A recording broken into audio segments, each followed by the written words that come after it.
Sosok Aibda DP, anggota Polsek Pantai Cermin, Serdang Bedagai, Sumatera Utara diduga menggunakan mobil curian. Ia dipergoki pemilik asli mobil tersebut yang bernama Syahrizal setelah korban pencurian itu melakukan penelusuran.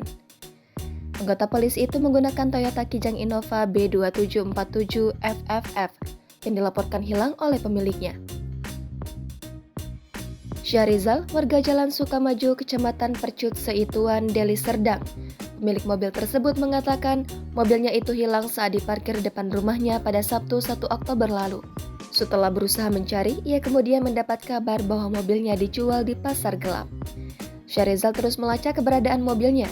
Akhirnya mendapatkan informasi bahwa mobilnya berada di kantor polisi di Serdang Bedagai. Syahrizal lalu mengetahui bahwa mobilnya digunakan oleh Aibda DP, personel Polsek Pantai Cermin. Lalu pada bulan Desember, Syahrizal dipanggil ke Polres Serdang Bedagai untuk membahas masalah tersebut.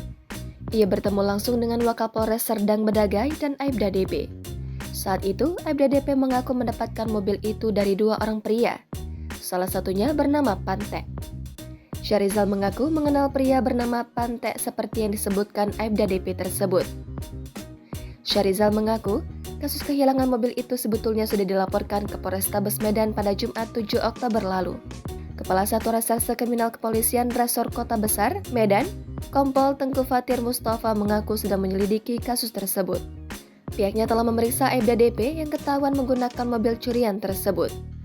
Berdasarkan hasil pemeriksaan terhadap Aibda DP, kesimpulan sementara bahwa pelaku pencurian mobil tersebut adalah keluarga korban berinisial I alias Pante.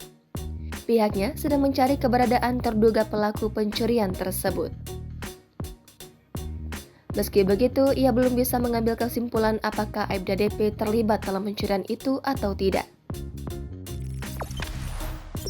Jangan lupa subscribe, share, komen, dan like ya!